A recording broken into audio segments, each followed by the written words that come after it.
반갑습니다. 누구 실수인지 모르겠는데 고린도 후서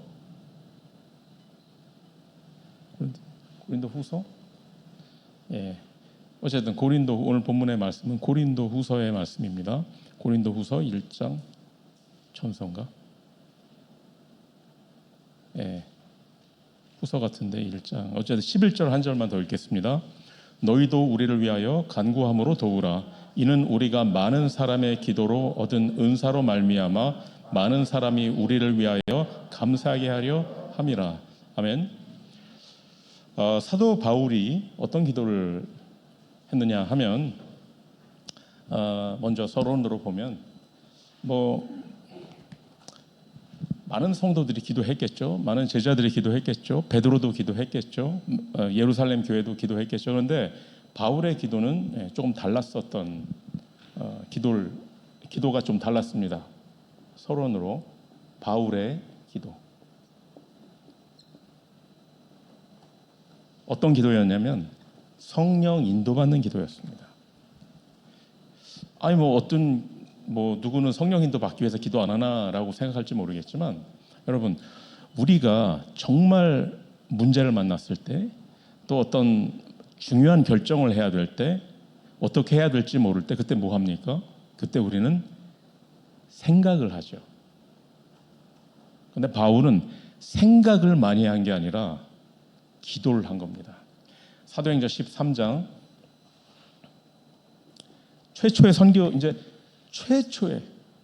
인류 최초의 선교가 시작이 되는 겁니다. 이때 바울이 뭐 했죠?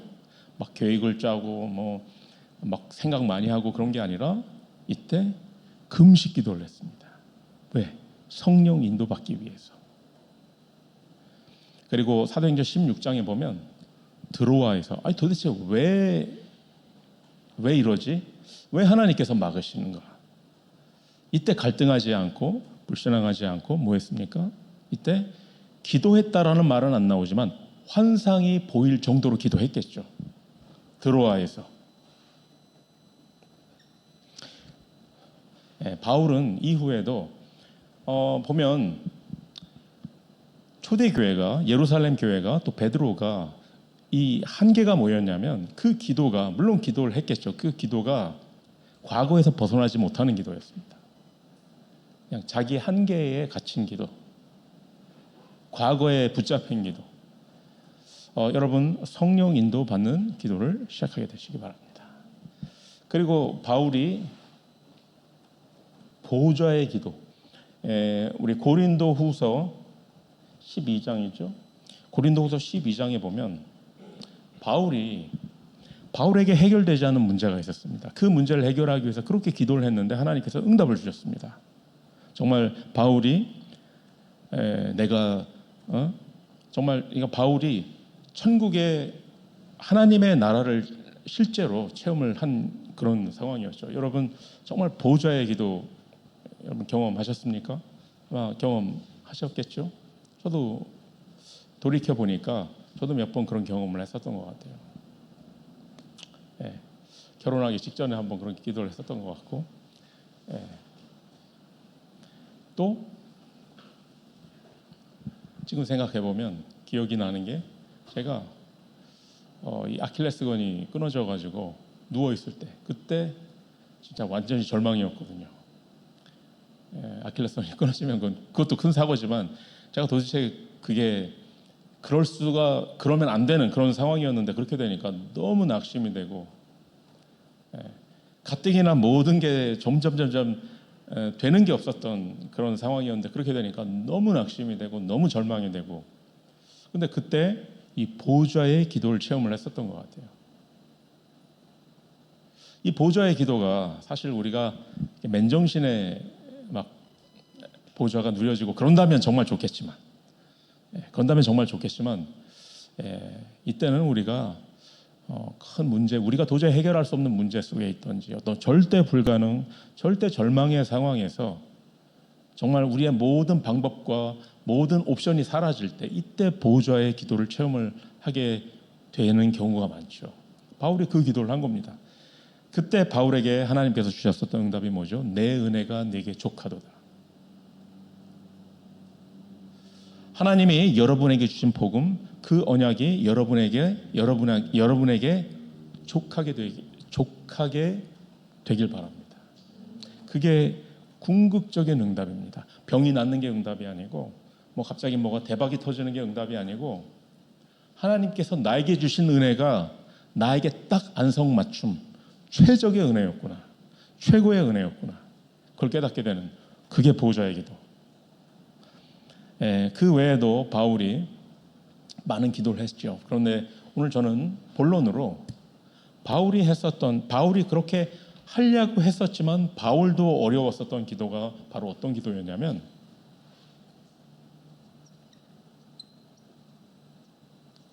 소통하는 기도였습니다. 오늘 말씀의 제목이 뭐죠? 우리 한번 같이 읽어볼까요? 기도를 새롭게 시작해야 합니다. 예. 바탕화면에도 이게 눈이죠. 예. 제가 이 눈에 이거 이렇게 그건가 잠깐 의심했었는데 그게 아니죠. 예. 기도를 새롭게 시작하시기 바랍니다. 즉 뭐냐? 아까 제가 말씀드렸잖아요. 예루살렘 교회가 왜 기도 안 했겠습니까? 베드로가 왜 기도 안 했겠습니까마는, 그러나 우리의 한계를 뛰어넘는, 정말 우리의 생각의 한계, 우리의 과거의 한계, 우리의 능력의 한계를 뛰어넘는 그런 기도를 우리가 새롭게 시작해야 되지 않겠습니까? 그러려면 우리가 많은 것을 놔야 될 것이고, 많은 것을 그만둬야 될 것이고, 또 반면에 많은 것을 새로 시작을 해야 될 것입니다.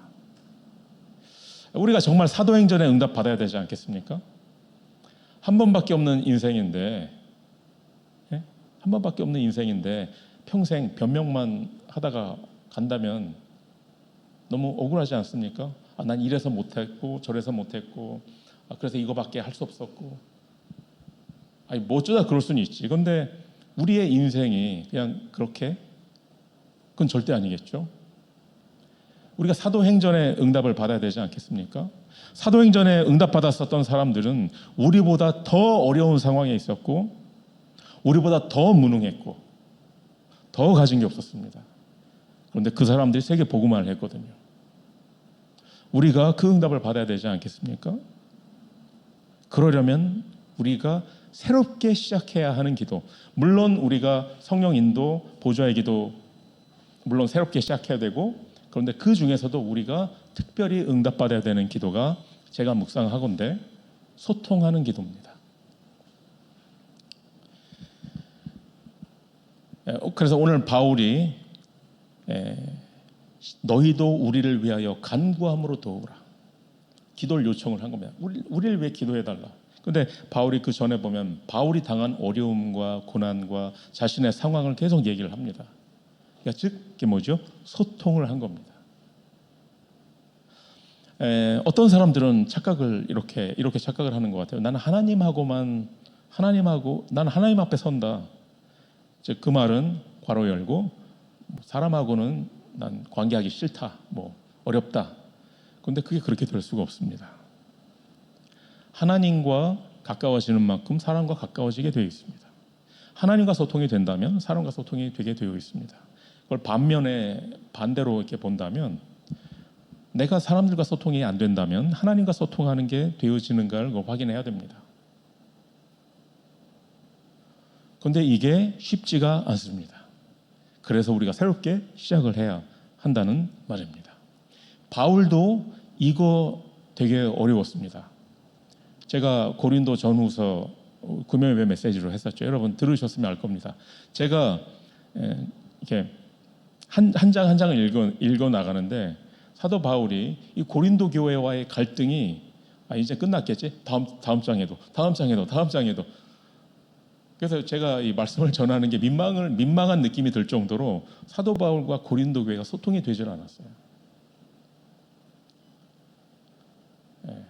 사도 바울도 어려움을 겪었었던 그런 기도입니다. 우리가 이 기도에 응답을 받아야 하고 새롭게 시작을 해야 합니다. 대화를 많이 하라는 얘기가 아닙니다. 교회 안에서 괜히 대화 잘못하면 아나니아와 삽비라와 같은 그런 소통 말고, 그런 소통 말고, 불신앙하는 분들이 소통이 되게 잘 돼. 불신앙하는 사람들끼리 소통 되게 잘 됩니다. 새롭게 시작해라. 기도는 물론 말로 우리가 기도하죠. 그런데 말뿐만이 아닙니다. 기도는 믿음의 고백이고 선포입니다. 그렇다면 그 믿음에는 우리의 삶이 따라와야 되는 거고 우리가 실행이 따라와야 되는 거죠. 그래서 새롭게 기도를 시작하라는 겁니다. 사실적인 기도를 시작하시기 바랍니다. 말 따로, 기도하는 말 따로, 행동 따로가 아니라 기도와 말과 행동과 삶이 함께하는 기도. 그 기도를 새롭게 시작하시기 바랍니다. 무엇과 소통을 해야 되느냐? 먼저 강단과 소통을 해야 합니다.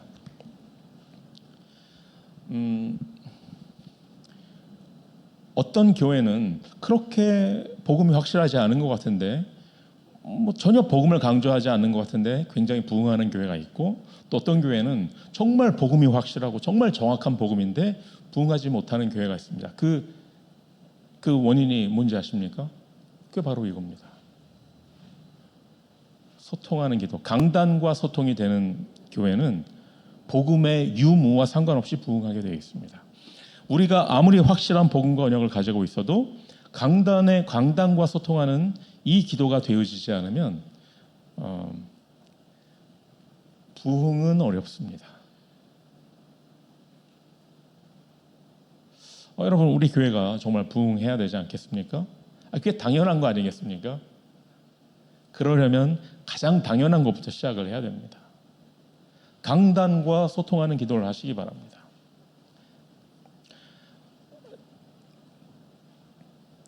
주의할 점은 강단과 소통을 하라는 것은 단지 메시지만 잘 받고 이 강단을 통해 선포되는 그 어떤 복음만 붙잡으라는 얘기가 아니고요. 그것과 함께 그 메시지를 할 수밖에 없는, 그 메시지를 하게 되는 목회자의 삶 전체를 여러분이 메시지로 붙잡으셔야 됩니다. 오늘 그 본문 전체를 읽어보시면 바울이 자신이 복음을 위해 당한 고난을 구구절절히 설명을 합니다. 그런데 고린도 교회가 바울이 힘들어하는 얘기를 별로 듣고 싶어하지 않았었던 것 같아요. 그걸 싫어했었던 것 같아요. 어떤 사람들은 목회자가 어려움을 당하거나 목회자가 어떤 목회자의 힘든 상황을 보기 싫어하고 듣기 싫어합니다. 그래서 어떻게 대하냐면 마치 해병대 교관처럼, 해병대 교관, 똑바로 못해, 그것밖에 못해, 이렇게 대하는 사람이 있습니다. 그러면 이 기도는 할 수 없는 거죠. 반면에 어떤 사람들은 목회자의 연약함과 목회자의 한계, 목회자의 어려움, 목회자의 상황을 자신의 미션과 기도 제목으로 붙잡습니다. 심지어는 언약으로 붙잡습니다. 그 사람은 그 기도대로 응답받게 됩니다. 어떤 응답? 보호자, 동역자, 십주인의 응답을 받게 되어 있습니다.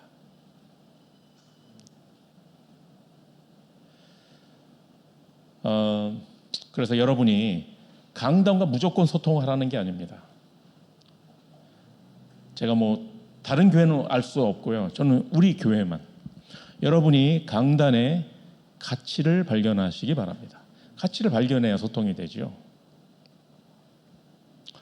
그냥 수많은 목사님 중에 하나 아니고, 그냥 수많은 교회 중에 하나가 아니고, 수많은 강단 중에 하나가 아니고, 이 강단을 나에게 이 강단을 허락하신 하나님께 정말 감사하는 가치, 목회자의 가치.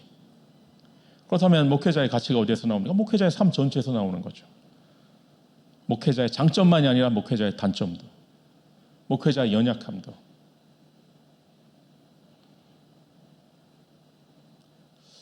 제가 좀 개인적인 부분을 말씀드린다면, 제가 한국에 있을 때는 제가 가는 곳마다 소통이 일어났었어요. 소통이 막혔던 곳에 소통이 일어났습니다. 그래서 그 교회에서도 좀 사각지대, 어려운 지역에 제가 가면 소통이 일어나고, 거기서 막 원네스가 일어나고, 그래서 저는 제가 생각하기에 와 나는 소통에 다른 사람들이 그렇게 말을 해주기도 하고 저는 제가 소통의 달인인 줄 알았어요. 근데 호주로 돌아오니까 이렇게 먹히지 않더라고요. 저 속된 말로 먹히질 않더라고요. 뭐가 다르지? 사람이 다른 것도 아니고 뭐가 다를까? 그때 제가 깨달았습니다. 저는 어떤 특정 상황에서만 소통이 잘 되는구나. 어떤 특정한 상황, 그 상황이 갖춰지지 않으면 잘 못하는구나. 그걸 깨달았어요. 그럼 여러분 어떻게 생각하십니까? 그건 못하는 거네. 그게 무슨 소통이 다냐? 그렇게 생각하십니까? 그런 상황을 만드셔야지. 그게 소통하는 기도라는 말입니다. 이해 가십니까? 이해하십니까? 예. 이 소통의 기도가 어디에서 처음 강단과 소통하는 기도가 어디에서 처음 시작됐냐면 마가 다락방에서 시작이 됐습니다. 사도행전 2장 그들이 사도의 가르침을 받아 그 다음에 서로 소통하고 떡을 떼며 그리고 오로지 기도하기를 힘쓰냐 이런 기도. 날마다 마음을 같이하여 성전에 모이기를 힘쓰고 집에서 떡을 떼며 제가 왜 금요 기도회를 대면으로 하지 않았는가 여러분 한번 생각해 보시기 바랍니다. 제가 게을러서 그런 게 아니고 뭐 그냥 쉽게 하려고 그런 게 아닙니다. 이제는 정말 여러분이 새로운 기도를 시작하셔야 됩니다. 제가 주일 저녁 예배를 그렇게 강조를 하지만 역시 뭐 하는 사람만 하고 뭐 그런 것 같아요. 그렇죠? 앞으로 여러분 주일 저녁 예배도 이제는 화면 켜고 하시기 바랍니다. 특별한 뭐 어디 화장실에 있다든지 뭐 어떤 특별한 상황 뭐 어디 가는 중이라든지 이런 거면 모르겠는데 그런 것부터 작은 디테일에 소통이 일어나야죠. 그렇죠? 여러분 줌 미팅 해보시면 알겠지만 화면을 켜는 것과 끄는 거는 그 사람이 어느 정도 참여를 하고 있는지 그게 벌써 나옵니다. 세상에서도 너무나 당연한 상식입니다. 그런데 교회에서는 아니다? 그게 아니죠. 여러분 열심히 해서 여러분 성공하려고 하십니까? 여러분 뭘 잘해서 성공하려고 하십니까? 제가 늘 드리는 말씀이지만 우리는 무능해요. 그리고 게을러요. 안 게으른데 와 진짜 성공자들 삶을 보면 성공 안 해도 좋으니까 난 저렇게는 못 살겠다. 우리는 따라갈 수 없습니다. 우리는 하나님이 축복을 해주셔야 사는 겁니다. 하나님의 축복을 받아야 성공을 하는 겁니다. 그래야 그 성공으로 다른 사람 살립니다. 그러려면 너무나 당연한 건데 제가 보기에는 우리가 놓치고 있는 게 너무 많아요. 그게 뭐냐? 강단과의 소통. 강단과의 소통이 일어나지 않는데 그 말은 물론 여러분 뭐 이 자리에 모인 여러분부터가 다 모범생들인데 강단의 말씀을 잘 건 여러분 뭐 이미 다 잘하고 계시고 소통을 하라는 얘기입니다. 소통.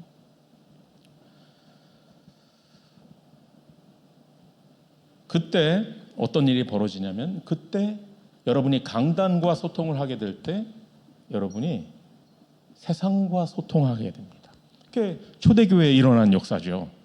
그렇게 했더니 어떻게 됐습니까? 41절에 보니까 온 백성에게 칭송을 받으니 주께서 구원받는 사람을 날마다 더하게 하시더라.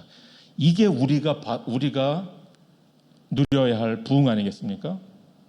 우리가 지금부터 막 전도합시다. 저기 유 목사님 전도 특공대 말씀하시는데 전도 특공대가 그 태평양 전쟁 때 일본 사람들이 만든 말이거든요. 전도 특공대? 물론 전도 특공대 돼야죠. 특공 뭐가 특공일까? 뭐가 정말 특공일까? 성경에 나온 이게 정말 특별한 전도 아니겠습니까? 특별한 공격? 여러분이 강단과 정말로 소통하게 될 때 강단의 말씀을 내가 하나도 땅에 떨어지지 않게 하겠다. 그 소통을 말하는 겁니다. 강단의 말씀을 내가 완전히 내 것으로 만들겠다. 이걸 못 알아듣는다? 이걸 알아듣게 도와줘야지. 이런 소통을 말하는 겁니다. 그때 여러분이 세상과 소통을 하게 됩니다. 거기에 거기에 경제가 나오고 거기서 문화가 나옵니다. 제가 소시적에는 음악을 참 많이 들었는데요. 나이를 먹으니까 뭐 음악 안 듣게 되죠. 요즘 노래 전혀 모르고 안 듣고 하는데 어쩌다가 이렇게 듣게 됐는데 이게 너무 좋더라고요. 이렇게 보니까 이찬혁이라는 가수인데 저는 몰랐어요. 유명한 사람이더라고요. 저만 몰랐던 거죠. 근데 이 친구가 보니까 몽고 그 부모님이 몽고 선교사시더라고요. 근데 이제 그러면서 이번 주에 제가 그 노래를 여러 번 많이 듣게 되더라고요. 그 중에 제가 장래 희망이라는 노래를 들었어요. 장래 희망이 아니라 장례식 할 때 장래 희망. 그러니까 자신의 장례식에 희망하는 내용을 노래로 만든 것 같더라고요. 근데 음악적으로 참 훌륭하지만 그 가사 내용이 그러니까 자신의 장례식을 자기가 이렇게 천국에서 보면서 나는 지금 그러면서 막 진짜 엄청 감동적. 근데 제가 여러분 한번 들어보세요. 장래의 희망. 장래 희망으로는 안 나옵니다. 장래 희망으로 찾으면 학원과 뭐 학원 동영상 나올지 모르겠는데 장래 희망으로 들어보면 근데 그 밑에 댓글을 한번 보세요. 댓글을 한번 읽어보세요. 어떤 사람은 뭐 13살 딸이 뭐 캠핑을 하고 있었나 보죠. 텐트에 있었는데 갑자기 한 노인이 그냥 차로 돌진을 해서 하늘나라로 갔다. 그 마음이 어떻겠습니까? 그런 가운데 이 노래를 통해서 위로를 받고 막 어떤 사람은 자기가 뭐 시한부 뭐 자기의 어떤 암에 걸리고 자기가 이런 망한 상황인데 이 노래를 가지고 은혜를 받고 심지어는 어떤 사람은 저는 솔직히 하나님을 믿지 않지만 정말 이런 하나님은 믿고 싶어진다. 이런 천국에 내가 갈 수 있다면 천국의 소망을 그 어떤 찬양보다도 정말 사실적으로 표현을 했더라고요. 여러분 우리가 이런 소통 못 하겠습니까? 지난주에 우리 찬양 예배 때 저는 전혀 그 능력이 가능성이 저는 전혀 없다고 생각하지 않습니다. 우리 교회가 정말 불신자들이 보기에 온 백성에게 칭송을 받으니 내가 교회는 안 다니지만 내가 무슬림이지만 뭐 내가 힌두교지만 그러나 저 교회는 라고 칭송을 받으니 그러니 어떻게 전도가 안 되겠습니까? 주께서 구원받는 사람을 날마다 더하게 하시니라. 그러려면 뭐로부터 시작을 한다? 강단과 소통하는 기도를 하시기 바랍니다. 다시 말씀드리지만 이 기도는 여러분의 삶과 실천이 따라와야 되는 기도입니다. 단지 잘 받아 적기만 하는 것이 아니라 뭘 해라? 강단의 말씀을 하나도 내가 땅에 떨어지지 않도록 하겠다. 강단과 소통하는 기도. 그리고 두 번째는 뭘 소통하는 기도냐? 여러분의 삶과 여러분의 인격으로 소통하는 기도. 사도 바울이 로마서, 고린도전서, 빌립보서, 데살로니가전서 쭉 보면 다 서신서인데 이때 바울이 내가 쉬지 않고 너희를 위해 기도하고 내가 너희를 위하여 항상 하나님께 감사하고 너희를 생각할 때마다 나의 하나님께 감사하며 너희 무리를 위하여 기쁨으로 항상 간구하면. 그러니까 사도 바울이 이런 성도들을 생각할 때 마음에 내가 하나님 어떻게 이런 성도들 나에게 붙이셨습니까? 감사하는 마음으로 그렇게 기도를 했다는 거죠. 이 자리에 모인 여러분들은 다 저의 그런 기도의 대상이시고 여러분이 목회자의 마음에 남는 성도가 되어야 됩니다. 여러분이 우리도 그렇잖아요. 우리가 누군가를 생각하면 답답한 마음이 드는 사람도 있겠죠. 안타까운 마음이 드는 사람도 있겠죠. 유 목사님 표현에 의하면 이가 갈리는 사람도 있을 수 있겠죠. 그런데 여러분이 누군가를 생각을 할 때 막 혼자 있는데 웃음이 나오는 그런 사람을 말하는 겁니다. 여러분이 그런 성도가 되어야 된다는 말입니다.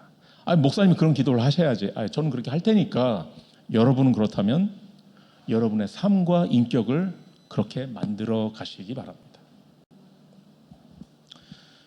그러려면 여러분이 목회자와 다른 성도들을 행복하게 만들어줘야죠. 여러분이 위로하고 힘을 줘야죠. 여러분이 호감을 사야죠. 세상 말로 인싸가 돼야죠. 요즘 인싸라는 말 쓰질 않나? 모르겠는데 인싸가 되어야죠. 그래서 하나님과 소통하는 것과 사람과 소통하는 게 별개의 문제가 아니라는 얘기입니다. 이제 여러분이 정말로 여러분의 인격과 삶이 목회자 세상 사람들이 여러분을 볼 때 정말 호감형이 될 수 있도록, 문제가 생기면 여러분을 찾을 수 있도록. 우리가 그렇잖아요. 누군가 얘기를 하고 나면 마음이 시원해지는 그런 사람과는 누군들 얘기하고 싶지 않겠습니까? 여러분이 그런 기도를 시작하라는 얘기는 그런 사람이 되라는 얘기입니다. 세 번째, 여러분의 경제가 소통이 되어야 합니다. 야고보서 2장은 믿음과 실천의 어떤 그걸 얘기를 하죠. 그래서 누구는 실천이 없는 믿음은 그거 구원받지 못하는 믿음이다라고 하는데, 그게 아니라 야고보서는 구원받은 사람들에게 하는 얘기죠. 구원받았는데 실천이 없다면 그 믿음은 죽은 것이다. 그러니까 그 믿음이 우리를 막 치유한다든지 부흥하게 한다, 그렇지는 않는 거죠. 그러면서 야고보서 2장에서 어떤 사람이, 어떤 형제가 우리 중에 어떤 형제가 너무나 헐벗고 먹을 게 없는데, 아이고 날 추운데 좀 따뜻하게 입고 다니지, 그게 도움이 됩니까? 옷이 없어서 못 입었는데 아이고 날 추운데 왜 이렇게 좀 따뜻하게 입고 다녀, 이러면 여러분 어떤 마음이 드시겠어요? 지금 당장 먹을 게 없어가지고 지금 굶고 있는데 좀 잘 먹고 다녀, 이런 말 들으면 여러분 어떻겠어요? 그래서 야고보서 2장에 그게 무슨 믿음이냐는 거죠. 여러분, 우리가 기도를 한다는 건 그냥 단지 말이 아닙니다. 하나님 앞에 우리의 믿음을 고백하고 선포하는 거 아니겠습니까? 그렇다면 거기에 실천이 당연히 따라오는 거 아니겠습니까? 우리가 사람 앞에서도 나 이렇게 하겠다라고 하면은 그렇게 말해놓고 안 하면 점점 신용을 잃어가겠죠. 하나님 앞에 내가 기도는 세계복음화를 위해 기도를 하면서, 그렇다면 나의 삶은 그것과 상관이 없으면 그게 과연 기도겠느냐? 이제는 여러분의 삶과 여러분의 행동과 여러분의 기도와 여러분의 말과 모든 것이 통합되게 되길 바랍니다. 정말 그리스도 안에서 통일되게 되길 바랍니다. 그 중에서 중요한 소통이 첫 번째는 강단, 그 다음엔 여러분의 삶과 인격이고, 세 번째는 여러분 경제입니다. 바울이 고린도 교회에 엄청나게 헌금을 강조를 했습니다. 그 말은 잘 안 했었던 것 같아요. 심지어는 되게 설마 이런 뜻일까 의심이 갈 정도로 되게, 다른 교회는 너네가 헌금 많이 한다고 내가 막 했는데 너네가 안 하면 그럼 내가 뭐가 되겠냐, 이런 식으로까지 말을 하더라고요. 그러니까 제가 추측하건대 고린도 교회가 헌금을 잘 했다면 바울이 그런 말을 할 필요 없었겠죠. 기도의 경제가 따라오지 않는다고는 마치 서양 사람들 이렇게 만나면 그 가짜 뽀뽀하는 거 있잖아요. 이게 뽀뽀 안 하면 이렇게 소리만 내면 그런 거 비슷한 거 아닌가? 경제가 소통되지 않으면 그 기도는 결국은 거짓말입니다. 바울이 오늘 뭐라고 했어요? 간구함으로 우리를 도우라. 그 말은 반응이 포함이 되어 있겠죠. 헌금하지 말고, 헌금 안 해도 돼, 헌금하지 말고 기도만 해, 이 뜻이겠습니까? 그 전에 바울이 자신의 어려운 상황을 구절절히 막 설명을 하고 간구함으로 우리를 도우라라는 말은, 그 말은 뭐겠습니까? 사도행전 2장에 보니까 믿는 사람이 다 함께 있어 모든 물건을 서로 통용하고 재산과 소유를 팔아 각 사람의 필요를 따라 나누시며 32절에 4장 32절에 보니까 믿는 무리가 한 마음과 한 뜻이 되어 모든 물건을 서로 통용하고 경제가 소통이 된 겁니다. 우리가 경제 응답 받을 수 있는 유일한 방법입니다. 우리는 이 세상의 발전 속도 도저히 따라갈 수가 없습니다. 지금 자꾸 겁나는 얘기를 하거든요. 화폐 가치가 점점 떨어진다는 거예요. 나는 좀 모아놨는데 그 화폐 가치가 떨어진다는 얘기예요. 이미 자산을 가진 사람들은 진짜 너무나 멀리 우리 앞서 가고 있고 우리는 그 사람들 밑에서 정말 그 사람들 따까리밖에 할 수가 없는 거예요. 여러분, 우리는 하나님이 우리에게 원래 준비해 두신 경제 축복 받지 않으면 우리는 뭐 먹고 살 수는 있겠지. 열심히 일하는데. 그러나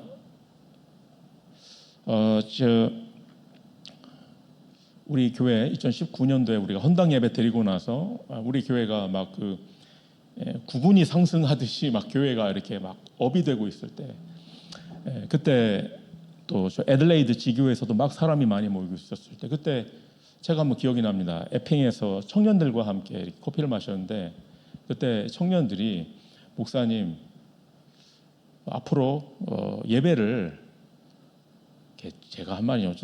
누구 말에서 먼저 나온 건 잘 모르겠어요. 그런데 어쨌든 이런 얘기가 나왔습니다. 격주로 예배를 드리시면 어떻겠냐. 한 주는 시드니에서 한 주는 애들레이드에서. 그러면서 그 비용은 청년부에서 부담을 하겠다. 예. 그게 실천되지는 않았죠. 예. 첫 번째는 제가 옛날 일이라 잘 기억이 나지 않는데 제가 그건 너무 부담이 될 것 같은데 좀 이런 게 그게 제가 생각에 그게 사람을 도와주는 게 아닌 것 같더라고요. 부담을 안 주는 게 사람을 도와주는 게 아니더라고 보니까 도와주는 게 사람을 도와주는 게 아니더라고요. 응답받도록 도와줘야 되는 건데 이게 제가 뭐 불신앙인지 아니면 어쨌든 그런데 좀 그런 면도 있었고 그리고 또 곧 코로나가 이제 시작이 됐었어요. 그래서 우리가 그렇게 응답받지는 못했는데 여러분 그게 불가능하겠습니까? 뭐가 불가능해요? 그게 뭐가 불가능해? 여러분이 정말 로마서 16장의 응답을 받으시기 바랍니다. 로마서 16장의 사람들은 목회자의 보호자, 동역자, 식주인의 역할을 하는 사람들입니다. 보호를 하려면 힘이 있어야죠. 동역을 하려면 강단이 소통이 돼야죠. 식주인을 하려면 경제 축복 받아야 되지 않겠습니까? 여러분의 헌금을 통해 빛의 경제가 회복이 되면 그러면 선교 경제가 회복이 되고 결국은 렘넌트 경제까지 회복이 됩니다. 렘넌트 경제까지 와야 우리는 이 세상 사람들에게 뭔가 이 세상 사람들과 견줄 수 있는 경제가 되는 거죠. 그 시작은 여러분이 빛의 경제부터 회복하셔야 됩니다. 거창한 게 아니라 곧 헌금을 말을 하는 겁니다. 저는 우리 교회 헌금 목록을 보질 않습니다. 왜 보질 않냐면 판단을 하게 될까 봐. 그런데 여러분 정말 목사님이 좀 봐줬으면 좋겠다라고 싶은 마음이 드는 그런 성도가 되시길 바랍니다. 결론입니다. 결론. 우리가 이 소통하는 기도를 어떻게 해야 되겠습니까? 24 하시기 바랍니다. 24시간 기도하라는 얘기가 아니라 여러분이 24시간 이 소통 속에 있으면 되는 거 아니겠습니까? 언제 기도해야 되겠습니까? 지금. 어디서 기도해야 되겠습니까? 여기서. 뭘 가지고 기도를 해야 되겠습니까? 여러분이 지금 보고 듣는 모든 것, 여러분이 생각하는 모든 것. 그게 24 기도입니다. 렘넌트 7명이 그런 기도를 했죠. 모든 것을 기도로 바꾸시기 바랍니다. 정말 여러분이 양심을 가지고 하나님께 질문하시기 바랍니다. 너는 내게 부르짖으라 내가 내게 응답하겠고 그러면 어떤 응답? 내가 알지 못하는 크고 비밀한 일을 내게 보이리라. 25의 응답, 영원의 응답. 기도를 새롭게 시작하는 저와 여러분이 되기를 예수 그리스도 이름으로 축복합니다. 기도하겠습니다. 하나님 감사드립니다. 우리에게 우리 교회를 허락하시고 또 강단을 허락하시고 또 우리의 믿음의 동역자들을 허락해 주시니 감사드립니다. 이제 우리 안에 진정한 영적인 소통이 일어나게 하여 주시옵소서. 그 소통을 가로막는 우리 안에 견고하게 세워져 있는 견고한 진들이 무너지게 하시며 흑암의 망대들이 무너지게 하여 주시고 모든 소통을 가로막는 담들이 무너지게 하여 주시옵소서. 여리고성이 무너지는 것처럼 무너지게 하여 주시옵소서. 그리스도이신 예수님의 이름으로 기도드렸습니다. 아멘.